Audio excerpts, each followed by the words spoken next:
Hello and a warm welcome to the AI with Arun Show. In this episode, we have a truly remarkable young guest joining us.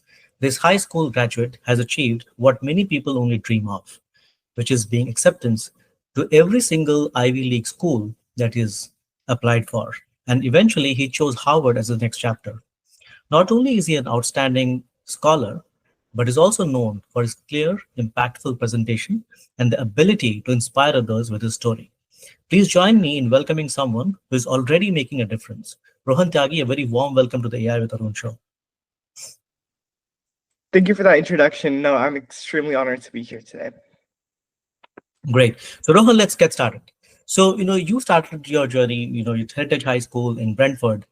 What do you think your application sets you apart from others who also applied to the Ivy Leagues? There are so many aspirants for Ivy Leagues, right? There's no dearth of them. But what do you, in your opinion, how is your application different? Yeah, I think that one common misconception a lot of people have is that to set themselves apart, they really just need a long list of titles or accomplishments. But I think what set me apart personally in the work that I did wasn't just a long list of titles, it was the why and the intention behind the stuff I was doing. Um, so on my college applications, while I mean, of course, I had to list like leadership roles and awards, I really had to focus on contextualizing them with the communities I cared about. So whether I was talking about, public policy or biochemistry research, I was putting the why behind I was doing those things and the impact of them, not just the fact that I was in the leadership role to begin with. Um, so I think that constantly connecting the dots between why exactly you're doing something and then what it's created for the public is something that brought my application I guess a little bit alive, not just very like on paper or very static. So that's a very good insight, Ron, because I see a lot of people, even at the workplace or in academic circles, they do it because other people are doing it. And what you just articulated for our young audience, if you're listening in, the why and connecting the dots to why did you do something what you did is extremely important, not the title. If I join a robotic club, why am I joining the robotic club? I think those are very important things, Ron. So thank you for bringing that up. Rohan, so it's a long journey, right? I'm sure you've had aspirations right from the beginning. What are one or let's say a few moments that had shaped your thinking through your academic circle? And those could be one or couple. Yeah, I guess I have a couple, and I'll share just two here today. I think one fundamentally for both my academic and personal journey was learning public speaking and speech. I know it's something that I've done. I mean, in middle school, I started off with Model UN, and I learned to develop confidence and public speaking. But really in high school, joining the speech team and creating it has been something very, very personal to me. I've met some very amazing people, that I still look up to today. I learned to develop confidence and the ability to project myself and bring my ideas to whatever table I find myself in. And really, that I guess has been the big takeaway for me in speech, that my voice matters wherever I go, and that I can bring it to whatever table I desire. And I guess the second, I guess most interesting or like most fundamental experiences to my academic and personal journey, um, was actually an internship that I had in my sophomore year. I started working with our county's hazardous materials commission. And it was there where I learned, a lot about public policy, a lot about, what goes into government and writing legislation and things like that. And the connections I built there and the people I've met have really shaped my academic trajectory today. Great. So for our viewers, so Rohan is in the city of Brentford, which is in Northern California near San Francisco and Contra Costa County. So Rohan, those are great insights, Rohan. So Rohan, now moving on. So, we have ambitions and then we work hard for our ambitions like the way you did, right? From your sophomore years, earlier, middle school, right? And then there is self-care, mental health, your physical health. How do you balance these two? Yeah, so during the college application process, I had to sort of reframe what balance looked like to me. I think for my junior year of high school, one thing that I found myself doing was constantly like not prioritizing my sleep, my health, and my well-being. And at the end of it, although I felt like I had accomplished something, I think that sense of accomplishment was a little bit marred by the fact that I didn't have enough rest, and I felt burnt out. And so coming into senior year, I realized that I was never going to be able to eliminate stress completely, but I could create patterns of rest and little blocks where I had time dedicated to myself, with my family and with the people that I love. Um, so, sometimes that meant stepping away from my essays entirely. But it could also just means, like walking outside, spending time offline with people who reminded me who I was beyond applications. And then I was able to build in breaks without creating a sort of sense of guilt. And then I also leaned into my college application writing process as more of a reflection of, like myself and my life and my experiences rather than just a mundane task. And I think twofold, one that helped me better like reflect on my 4 years in high school. And then also I was able to like process everything and not just package it in terms of college admissions. Beautiful. I love it, Ron. I think there's a huge inspiration for people that are listening in. Most of the time, we just stay focused on our work, Mm, right? Whatever it might be, academic, work-wise. But then what you said, right? Stepping out in the sun, stepping out with people that you love or care about, right? There's life outside the what you think as the work is. So love it, love it. Well, let me ask you this. So what has been your inspiration, or who has been your inspiration in all of these years? Yeah, I think first and foremost, definitely my parents. I mean, I guess like they immigrated to this country with a sense of, creating something for themselves, but mainly for their children, right? And so, although they started super small, they've been able to create a lot of, opportunities for me and avenues for me. And I guess my sense of inspiration has a lot of the times been um, sometimes just like living up to their expectations and being able to create that for them as well. Um, but I think that one thing that sort of inspires me from my parents is that they never really pushed me in a certain direction. They never really, I guess, like told me that I had to do X, Y, Z and do this. They, allowed me a lot of like freedom in choosing the things that I was doing and creating in my community. And that I guess really inspired me to do a lot of my things because they gave me those freedom of boundaries and that ability to explore and be curious about the world. Um, I think beyond that, I've also been inspired by a lot of mentors I've had throughout high school. People who have taught me the value in things like science, in public speaking, in community, and those are some people that I really look up to, and I still keep in contact with to this day. Great. So for a parent, if you're a parent looking to the show, I want to underline what Rohan just said. So don't push your kids in a certain direction, especially parents of immigrants, because when you come to this country, like Rohan's parents did, we all have certain aspirations and certain success. My definition of success is not my child's definition of success. So Rohan, that's a good point. But Rohan, let me ask you this again. So what is your definition of success? Yeah, I think at first I thought that success meant being seen. So just like winning awards or gaining recognition. But over time, especially through my work with my community here in Brentwood and in Contra Costa, I think that shifted. Sometimes I realized that, success is about being useful. Did I show up for my family today? Did I show up for my community? Has my work led to actual change and not just symbolic wins? Um, I think that shift has grounded me a little bit. And for me, now success feels like less of a destination and more of a series of moments, where I'm aligned with my values and impact. I'm able to see success in, every day of my life, even if it feels like I'm not constantly pushing out new things or winning, I guess, new awards. I'm still able to reflect and see success within myself. But so success, in your opinion, is a journey and not a destination. Um, Yes, yeah. Yeah, of course. and on the flip side, apart from success, there's a lot of setbacks that happen, and I'm sure, Mhm. like everybody, I'm sure you also have had your setbacks, your failures. So, how do you think your setbacks and failures played a role in your development process?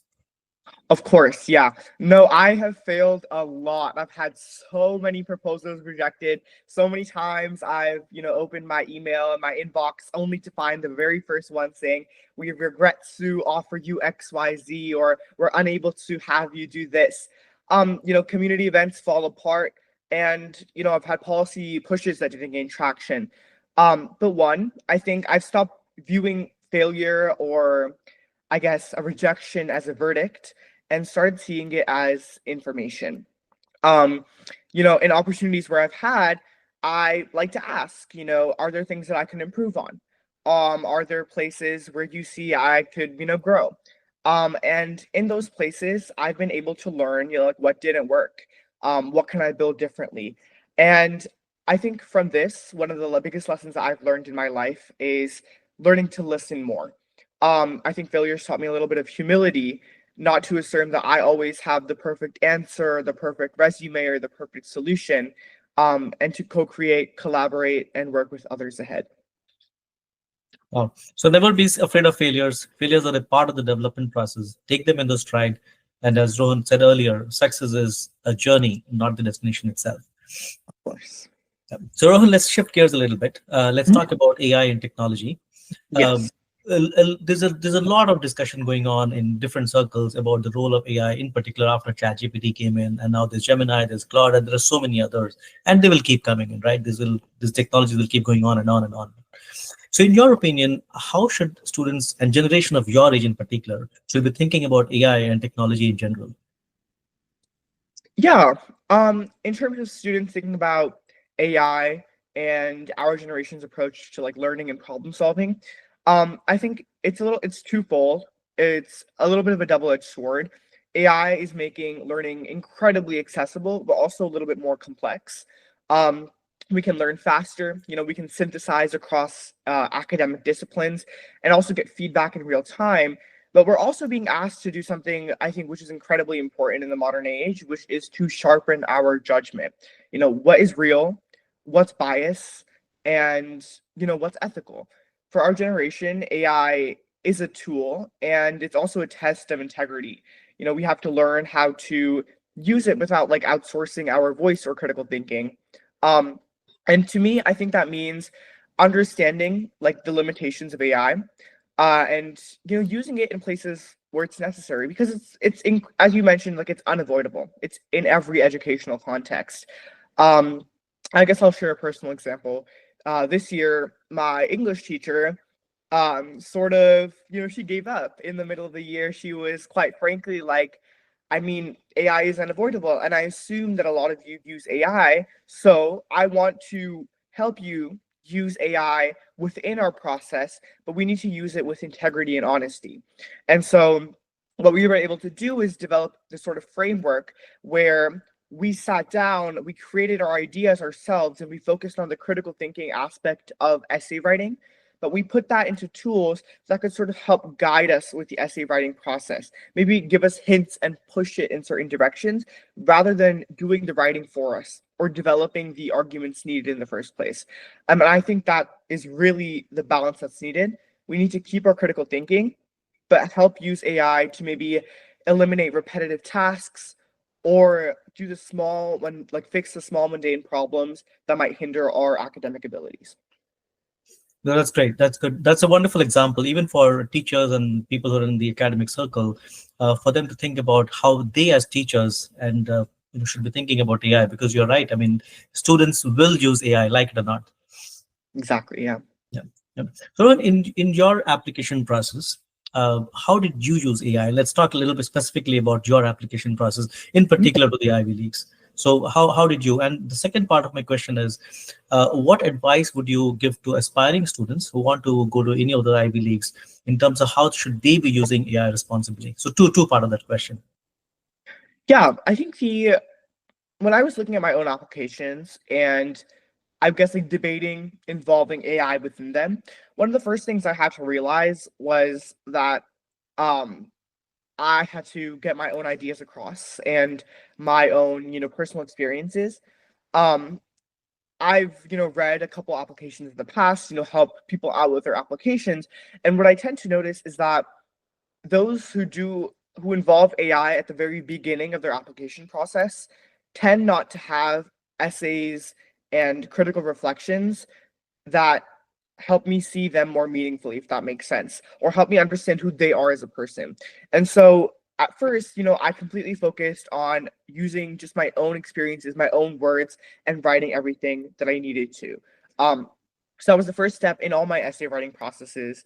Um, how, like, where are my experiences? Like, let me write them down without involving the use of AI. Because I think even in like those very first drafts, if you ask generative AI platforms like Claude or ChatGPT or Copilot how, like, to fix it, sometimes it takes your voice and transforms it in a completely different direction, which I think should be a little bit avoidable. Um, so I never used it to write for me, but I did use it a little bit as a conversation partner later on in the like in my writing process. So, for example, focusing only on grammar and saying, does this grammar or does this grammatical structure make sense to you? I guess sometimes when I wouldn't have access to a teacher right around me or someone who was able, to look at my like essay or my writing, they could help me say, this grammatical structure doesn't make sense, or you're using passive voice here a little bit more than your active voice. And those were, I guess, like tips and feedback that I was then able to go back to my writing process and rewrite.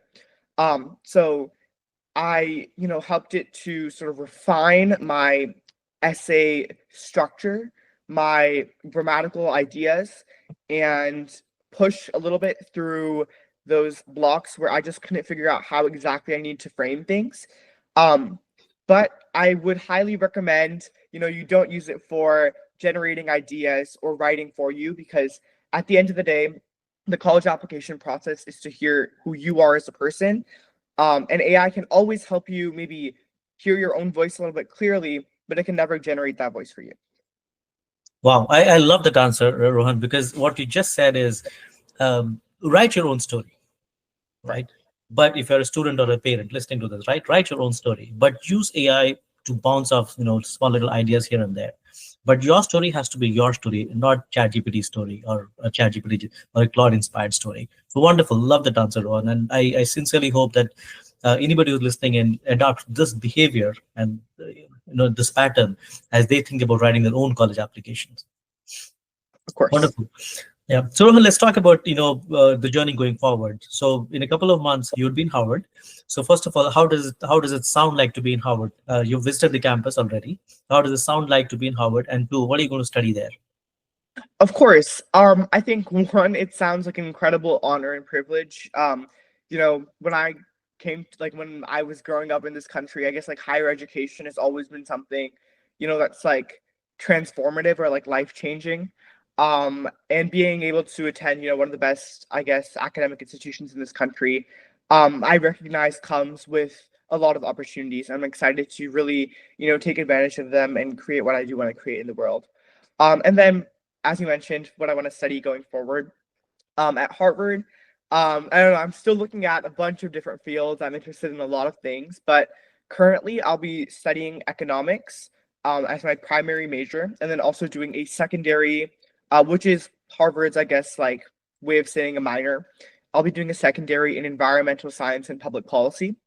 And so, what I really want to focus on is um, I am very interested in, I guess, like entrepreneurship when it comes to clean tech and green and like energy and stuff like that. And I'm really excited in working in those fields. I'm also interested in working in like community consulting. I know a lot of businesses are doing a lot of ESG work. I'm interested in contributing to that. And I like adore policy and government. So like working within those fields. With combining my knowledge in like economics and also environmental science, either through like public office or academic research. I want my work to bridge a lot of the climate data that we're seeing in with lived experience. And so at the end of the day, I kind of want to combine my interests, in business and economics and science and public policy, and just create something. But yeah. Yeah, great. Ron. So I'm glad how you said that, not only you're thinking about yourself, but there's a lot of community building aspects, that is there in what you have been thinking and what you're planning on doing. So congratulations once again and making it to Harvard. And I'm pretty sure that you'll get to all of those things that you aspire to do. But Rohan, tell me something. Why did you choose Harvard? I mean, you had options from pretty much every Ivy League that you applied for, Mhm. but why did you choose Harvard? Of course. So I guess when it came down to it, there were a couple of schools that I was seriously considering, such as like Yale and Stanford versus Harvard. For me, one thing that I think cannot be understated is just the wealth of opportunity that I was able to see when I was on Harvard's campus. There's so much for students to create and do without being boxed in one field or another. I met students who were pioneering robotic solutions, and then I met students who were already creating legislative, I guess, like policy for their community. I met students who like were from abroad and were like the pinnacle of leadership in their communities, and I met students who were from Boston, and they had an impact right here in Cambridge. There are so many people from across the world and who had such diverse interests that I found myself being able to like take those opportunities into consideration, but also being able to learn from my peers.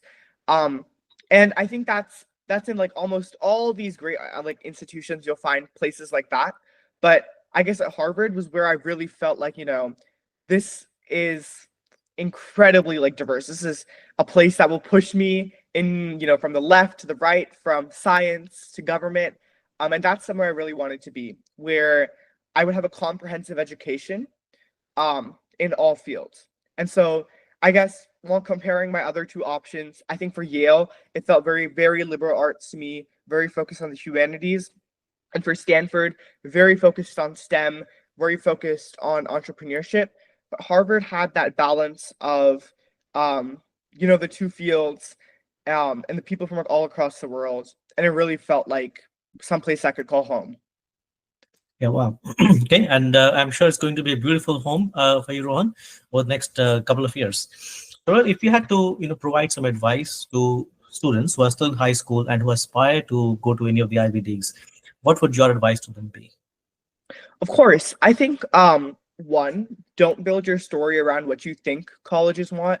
Build it around what you want to, what you care about. As I mentioned earlier, a lot of the times, especially with children who are growing up in immigrant families, you are told to be told to do a couple of fields, like it's engineering and pre-med and pre-law. And I think if you end up doing those things, if you are interested in those things, I think that's one thing. I think if it's interest, then it's worth developing. But if you just tend to choose those things for prestige or for family, you won't really be able to develop the impact that you're interested in sometimes. And so I guess like make sure the work that you're doing in high school is meaningful, even if it's just like a club at school. Make sure that you're like at least involved in a club that you care about, like developing. And also I guess like don't focus on like breadth as much as you are focused on depth.